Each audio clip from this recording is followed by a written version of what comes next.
Friends, good morning all of you. आप सभी बच्चों का आज की ऑनलाइन अपनी एजुकेशन की जो कक्षा है उस कक्षा में आप सभी छात्रों का स्वागत है।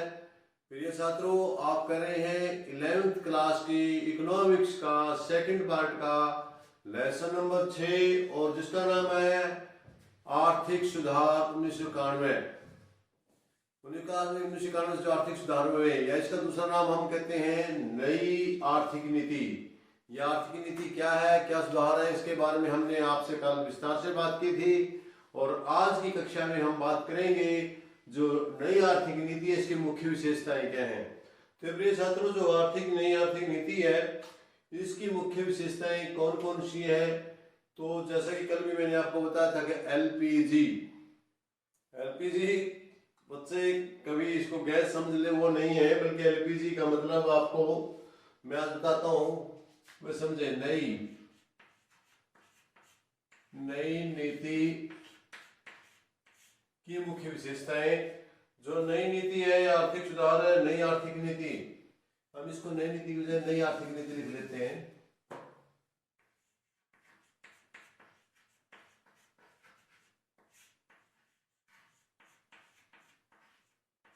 नई आर्थिक नीति क्यों कहा कि इससे 1991 में आमूल परिवर्तन किए गए थे। पहले जो हम एक पुराने समय से हमारा आर्थिक चलन ना रहा था उसमें काफी सारे विस्तार परिवर्तन कर दिए थे। तो हम आज का हमारा टॉपिक रहेगा वह विशेषताएं। तो इसकी क्या क्या विशेषताएं हैं? इसकी 3 विशेषताएं हैं।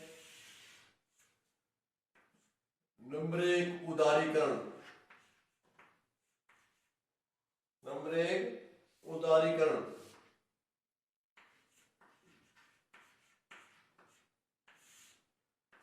इसको हम इंग्लिश में एल बोलते हैं। L for लाइब्रेरिज्म।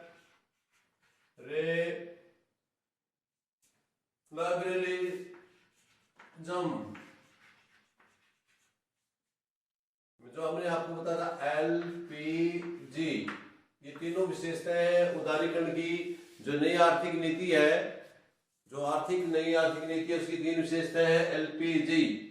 तो जिसका पहली विशेषता है उदारीकरण, दूसरी विशेषता आपकी है वो है आपकी निजीकरण। दूसरी विशेषता क्या आपकी? निजीकरण।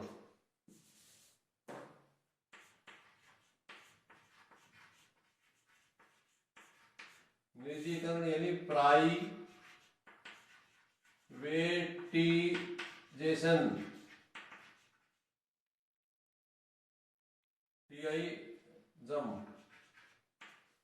प्रेटिज्म या जेसन,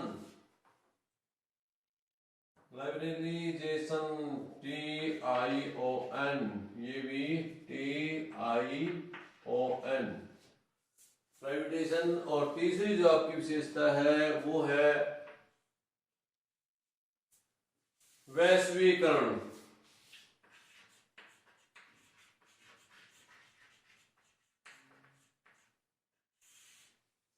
जिसको हम G फॉर, ये P से आया हमारा, ये हमारा L से आया और ये हमारा वैश्वीकरण है, ये हमारा G से ग्लोबलाइजेशन।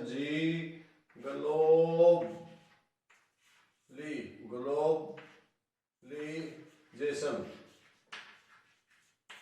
ये हमारे 3 हैं जो इसकी विशेषताएं हैं। इनकी हम डिटेल से विस्तार से व्याख्या करेंगे क्योंकि प्रिय छात्रों ये टॉपिक बड़ा इंपॉर्टेंट है आपका और आपने इनके बारे में 10th क्लास में भी संक्षेप में सीखा था। हम विस्तार से सीखेंगे। आज की वीडियो हम तीनों का अध्ययन नहीं कर पाएंगे क्योंकि लंबा टॉपिक है। सिर्फ हम आज बात करेंगे ये 2 नंबर और 3 नंबर को हम छोड़ देंगे। आज हम सिर्फ इस 1 नंबर की बात करेंगे। तो हम आज इस चीज को छोड़ देते हैं। आज बात करेंगे हम उदारीकरण की। उदारीकरण क्या है? उदारीकरण सरकार द्वारा रखे गए प्रत्यक्ष और भौतिक नियंत्रणों से अर्थव्यवस्था की मुक्ति।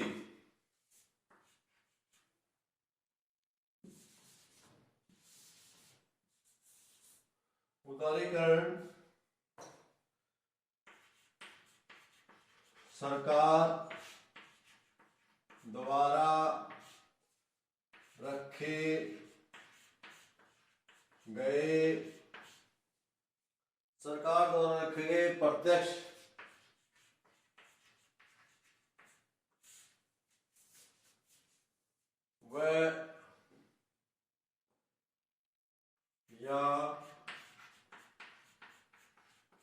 भौतिक, प्रत्यक्ष या भौतिक नियंत्रणों से मुक्ति, नियंत्रणों से अर्थव्यवस्था की मुक्ति।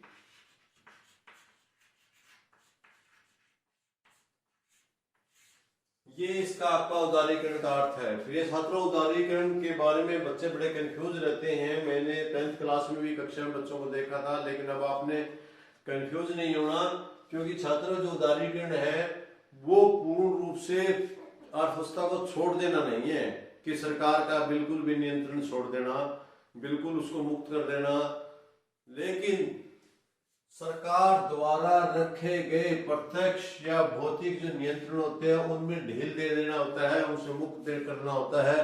क्योंकि पुरानी अर्थव्यवस्था में हमारी जो सार्वजनिक क्षेत्र में ज्यादा था, तो वहां पर जो प्राइवेट फर्में थे उनको, जो पूंजीपति वर्ग लोग थे, उनको पनपने से रोकने के लिए उन पर काफी प्रकार के नियंत्रण परमिशन थी, उससे छुटकारा देने के लिए ये किया गया है। मैं आपको बता दूं कि 1991 से पहले सरकार ने अर्थव्यवस्था पर कई प्रकार के प्रतिबंध लगाए हुए थे, जैसे औद्योगिक लाइसेंस व्यवस्था, वस्तुओं पर कीमत या वित्तीय नियंत्रण, आयात लाइसेंस, विदेशी मुद्रा नियंत्रण, बड़े व्यापारिक घरानों द्वारा निवेश पर प्रतिबंध आदि। सरकार ने अनुभव किया कि नियंत्रणों के परिणाम स्वरूप अर्थव्यवस्था में कई कमियां उत्पन्न हो गई थी। उद्यमियों द्वारा नए औद्योगिक स्थापित करने की प्रवृत्ति में बुरा प्रभाव पड़ा। इन नियंत्रणों के फलस्वरूप भ्रष्टाचार, अनावश्यक विलंब तथा कुशलता में वृद्धि हुई। अर्थव्यवस्था को इस आर्थिक प्रगति दर कम हो गई थी और ऊंची लागत द्वारा अकुशल आर्थिक प्रणाली का जन्म हुआ। इन आर्थिक सुधारों ने अर्थव्यवस्था पर लगाए गए प्रतिबंधों को कम करने का प्रयास किया गया। आर्थिक सुधार इसी मान्यता पर आधारित है कि सरकार नियंत्रण की बजाय बाजार शक्तियों की उचित मार्गदर्शन कर सकती है। संसार के अन्य अल्पविकसित देश जैसे कोरिया, थाईलैंड, सिंगापुर आदि ने भी उदारीकरण का रूप अपनाया था, जिसके कारण इन देशों का, अल्पविकसित देशों का भी विकास हुआ। तो हमारे देश में भी ये प्रक्रिया अपनाने का प्रयास किया, ताकि हम जो हमारी बिगड़ती अर्थव्यवस्था है उसमें सुधार कर सकें। तो आपको उदारीकरण का अच्छे से समझ में आ गया होगा। तो उदारीकरण के उपाय क्या है, हम बात करेंगे उपाय। तो आज चर्चा रहेगी हमारी आर्थिक और उदारीकरण की परिभाषा के उपरांत की उदारी उपाय क्या है। सबसे पहला उपाय है लाइसेंस तथा पंजीकरण की समाप्ति।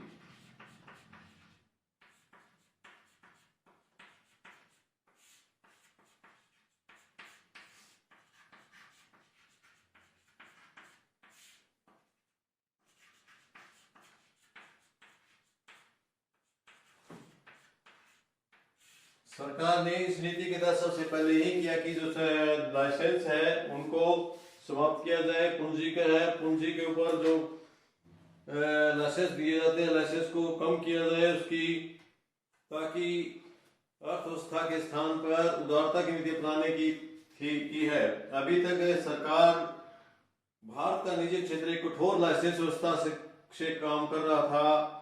नई आर्थिक नीति ने निजी क्षेत्र को काफी सीमा तक लाइसेंस और अन्य प्रतिबंधों से मुक्त कर दिया। जुलाई 1991 में नई औद्योगिक नीति की घोषणा की गई, जिसके अनुसार केवल 5 उद्योगों को छोड़कर बाकी सभी को लाइसेंस समाप्त कर दिए गए थे। 5 उद्योग कौन कौन से थे? जिनके लाइसेंस सरकार ने, 5 उद्योग थे जो हमारे लिए देश की सुरक्षा से संबंधित या थे, वह बुराइयों से संबंधित थे, उनको छोड़ करके सभी में निजी क्षेत्रों को स्वतंत्रता दे दी थी, लाइसेंस की समाप्ति कर दी थी। इसके बाद लाइसेंस किस किस पर रहे? वे उद्योग हैं शराब, सिगरेट,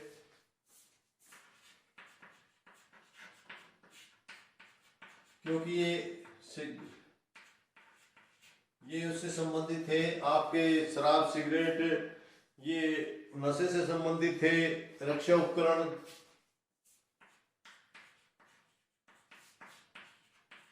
ये हमारी बाह्य और आंतरिक दोनों प्रकार की सुरक्षाओं से संबंधित था, इसलिए प्राइवेट हाथों में देना उचित नहीं समझा। इसके बाद औद्योगिक विस्फोट,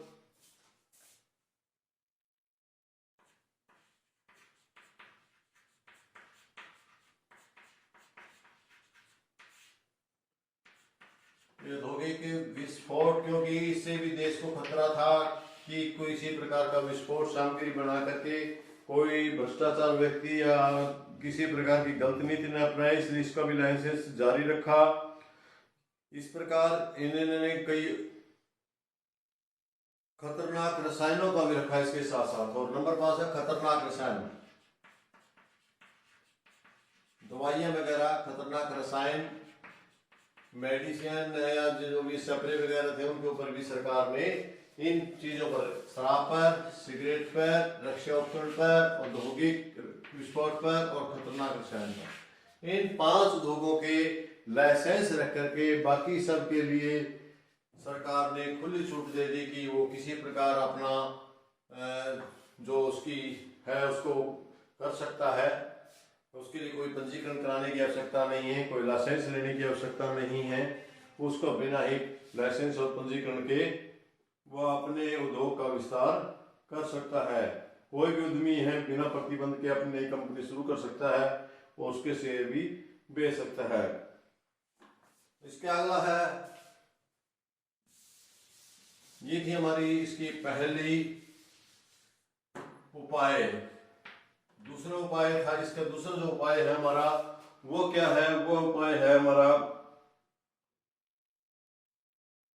एकाधिकारी कानून से छूट।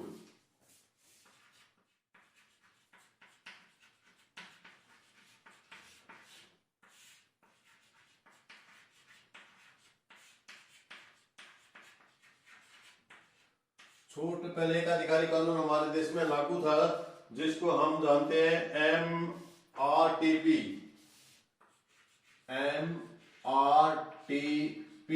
इसके नाम से हम इसको जानते हैं। इससे हमको छूट दी गई।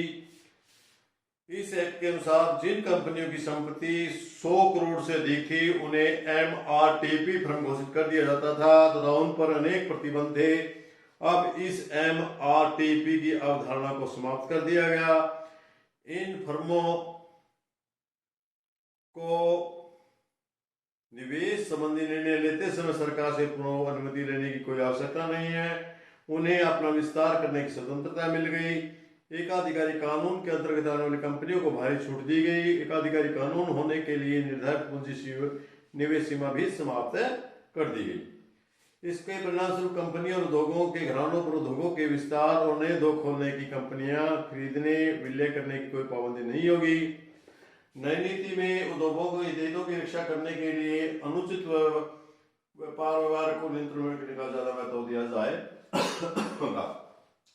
यानी समझने की बात यह है कि नई नीति है वो उपभोक्ताओं की रक्षा करने के लिए, यदि वो गलत किसी प्रकार का प्रोडक्ट कर रहे हैं या उसमें किसी उस पे भी सरकार का नियंत्रण रहेगा, लेकिन वो सही तरीके से कानून के तरीके से अपना बढ़ा रहे हैं तो उसके लिए कोई दिक्कत नहीं होगी।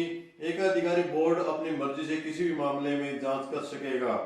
यह जांच किसी उपभोक्ता की शिकायत पर की जा सकती है। वर्ष 2002 में MRTP अधिनियम को रद्द करके उसके स्थान पर अधिक उदार प्रतिस्पर्धा नियम 2002 लागू किया गया। प्रतिस्पर्धा यानी एक उसके दूसरे के साथ प्रतिस्पर्धा करे, उस नियम को लागू किया गया। उसके साथ ही हमारा जो तीसरा है वो विस्तार तथा उत्पादन की स्वतंत्रता।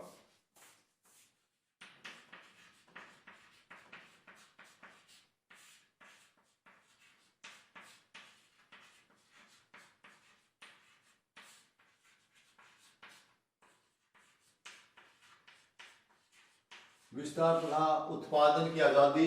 इसके तहत ये उपाय किया गया कि कोई भी उदारीकरण की नीति के तहत अपने उद्योगों का विस्तार कर सकता है, किसी भी प्रकार का उत्पादन कर सकता है, बाकायदा उन 5 चीजों को छोड़ करके जो हमने आपको गिनाई थी उनके अलावा वो कर सकता है, बिना किसी परमिशन के, बिना स्वतंत्रता के, बिना पूर्व स्वीकृति के। उदारीकरण की नीति के फलस्वरूप उद्योगों को बहुत सारी छूट दी गई। उदारीकरण से पहले पुरानी नीति के अंतर्गत लाइसेंस देते समय सरकार अपनी ओर से उत्पादन क्षमता की उच्चतम सीमा निर्धारित करती थी, जो कि इस सीमा को उन्होंने हटा दिया। और उत्पादकों को इस बात की स्वतंत्रता मिल गई कि बाजार में मांग के आधार पर वह निर्णय ले सकते हैं कि कौन सी वस्तुओं का उत्पादन करना है और कितना करना है। उत्पादन का विस्तार करना, उद्योगों का विस्तार करना, उत्पादन करना, कितना उन्होंने बनाना है, इन सब की इनको छूट दे दी गई। तो इस प्रकार इसमें उदारीकरण अपनाया गया जिससे तेज गति हुई। इससे अगला उपाय किया गया लघु उद्योगों की निवेश सीमा में वृद्धि।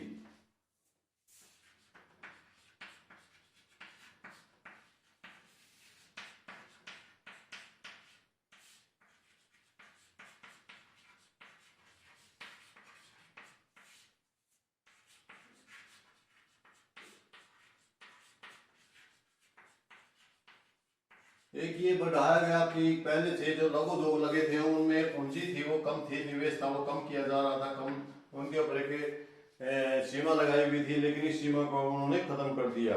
जो लघु उद्योगों की निवेश सीमा को बढ़ाकर के 1 करोड़ कर दिया गया तथा वर्तमान में इसे बढ़ाकर 5 करोड़ कर दिया गया ताकि आधुनिकीकरण कर सके। अति जो छोटे लोग उद्योग है जिनको हम कुटीर उद्योगों के नाम से भी जान सकते हैं, उनकी सीमा को 25 लाख तक कर दिया गया। ये भी एक हमारा इसकी और अच्छा कदम था, ये उपाय किया गया। इसके साथ जो 5वां है वो पूंजीगत पदार्थों के आयात की स्वतंत्रता।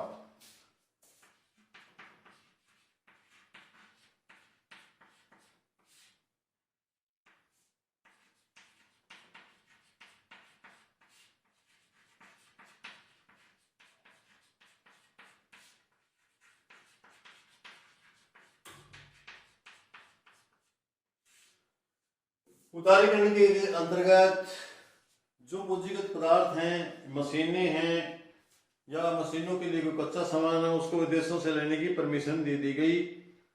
उदारीकरण नीति के अनुसार भारतीय उद्योगों का अपना विस्तार और औद्योगिकरण करने के लिए विदेशों से मशीनें, कच्चा माल खरीदने की छूट दी। इस नीति के तहत कोई भी उद्योग बाजार से विदेशी मुद्रा खरीदकर मशीनें तथा कच्चा माल खरीद सकता था। और नंबर 6 है हमारा टेक्नोलॉजी आयात की छूट। तकनीकी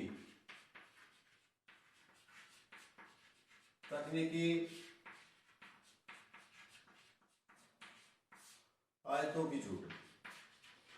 नई नई तकनीक आ रही है विदेशों में, उस तकनीक को बनाने के लिए, देश में आधुनिकीकरण लाने के लिए जो तकनीकी थी, कंप्यूटर, सॉफ्टवेयर आदि हैं, उनके लिए सरकार ने विशेष छूट दे दी गई ताकि इस नीति का उद्देश्य आगे बढ़ सके। उद्देश्य विद्यमान उद्योगों के अंतर्गत कंप्यूटर, इलेक्ट्रॉनिक्स का विकसित कर सकें।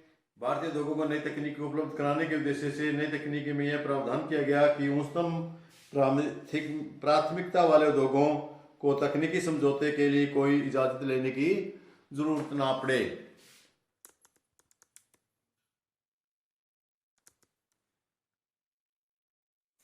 और नंबर 7 है आपका ब्याज दरों का स्वतंत्र निर्धारण।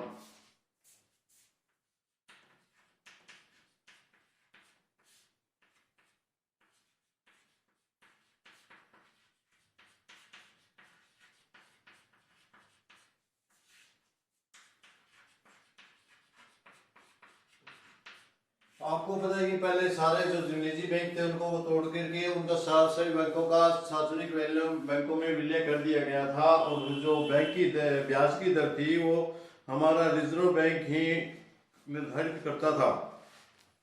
परंतु उदारीकरण नीति के अनुसार देश की बैंकिंग प्रणाली की ब्याज की दर जो रिजर्व बैंक द्वारा निर्धारित नहीं की जाएगी। देश के बैंकों को यह छूट दी गई कि वह खुद ब्याज की दर निर्धारण करें। इसका अर्थ यह हुआ कि भारतीय रिजर्व बैंक से बिना ही किसी परामर्श किए वित्तीय क्षेत्र को कई मामलों में अपने निर्णय लेने की छूट दी गई। और नंबर 8 है आपका कर सुधार।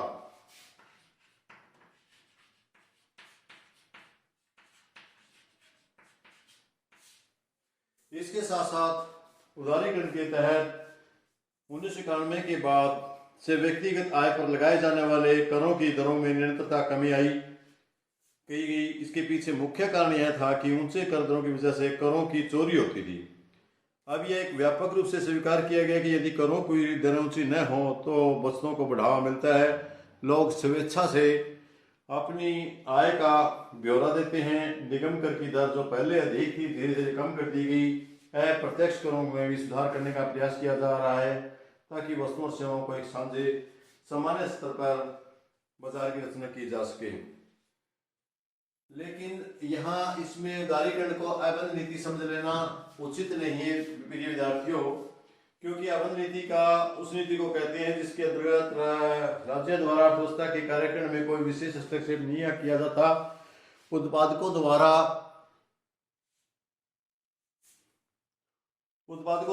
साधनों के आवंटन और वस्तुओं की सेवाओं के उत्पादन के संबंध में लिए जाने वाले निर्णय बाजार की मांग और पूर्ति की शक्तियों पर आधारित होते हैं। सरकार की भूमिका मात्र न्याय और व्यवस्था बनाए रखने तथा देश को कार्यक्रम सुरक्षित रखने की होती है, अर्थात उसकी भूमिका सिर्फ देश के रात्रि के पहरेदार से देखनी होती। हमें उदारीकरण की नीति और अबंध नीति में अंतर समझना है। उदारीकरण एक ऐसी नीति है जिसमें सरकार निजी उद्यमियों के साधनों के आवंटन के मामले में अधिक अंश स्वतंत्रता पर देती है। इसका मतलब ये है कि ये नहीं कि पूर्ण रूप से छूट दे दी गई है, लेकिन ज्यादा मात्रा में उनको स्वतंत्रता दी जाती है। प्रतिबंध होते हैं वो नामात्र के होते हैं ताकि वे पूर्ण रूप से कोई गलत काम ना कर पाए। सरकार फर्मों के उत्पादन सुविधा पर लगी सीमा को हटा सकती है या उसमें ढील दे सकती है। यह बात सरकार के उत्पादन क्रिया में प्रत्यक्ष भागीदारी के अनुरूप है। अतः उदारीकरण की अवधारणा सरकार को अर्थव्यवस्था में हस्तक्षेप करने से नहीं रोकती। सरकार द्वारा अर्थव्यवस्था को नियंत्रण करना है, उस पर कोई रोक लगाना उदारीकरण के विरुद्ध नहीं है। इसके द्वारा निजी उद्यमियों को भी अधिक आर्थिक क्षेत्रों में निर्णय लेने या उत्पादन के पैमाने का विस्तार करने की अधिक स्वतंत्रता प्रदान की जाती है। परंतु अबंध नीति में सरकार की अर्थव्यवस्था में कोई सरोकार नहीं होता। तो प्रिय छात्रों, यह समझने वाली बात यही है कि जो अबंध नीति होती है उसमें पूर्ण रूप से प्रतिबंध होता है कि सरकार कोई दखलंदाजी नहीं करेगी, जबकि यहाँ फर्म के उत्पादन संबंधी, ब्याज संबंधी और आयतों संबंधी छूट दी गई है। लेकिन ये नहीं, इसका मतलब ये नहीं कि उनको पूर्ण रूप से वो मन मर्जी किसी चीज का उत्पादन करे, कितना कैसे करे। यानी कहने का भाव यह है कि जो शिकंजे पहले उन पर कसे हुए थे निजी क्षेत्र पर, उन क्षेत्रों में उद्योगों पर, उनमें ढील दे दी गई और कुछ जो वस्तुओं आयात पर पूर्ण रूप से रोक थी, तकनीकी और अधिकरण के कारण अपनाने के लिए उन दो वस्तुओं की, मशीनरी की, कच्चे माल जो सॉफ्टवेयर वगैरह इत्यादि है, उनकी छूट दे दी गई। तो मेरे ख्याल में प्रिय छात्रों, ये था हमारी उदारीकरण। सबसे पहले मेरे ख्याल में आपने उदारीकरण यदि आपके समझ में आ गया शब्द ये क्या आता है जो हमारा, तो आपके आप अपने आप आपके समझ में आ जाएगा। क्योंकि जो लाइब्रेरिज्म है वो समझ में आ गया तो आप ये सारी बातें आपके समझ में आ जाएगी। तो प्रिय छात्रों, आज की कक्षा में इतना ही काफी। कल की कक्षा में हम प्राइवेटाइजेशन के साथ आपके सामने पेश होंगे। तब तक के लिए आप लोगों से इजाजत चाहूंगा। आप लोगों का बहुत बहुत धन्यवाद। Thank you.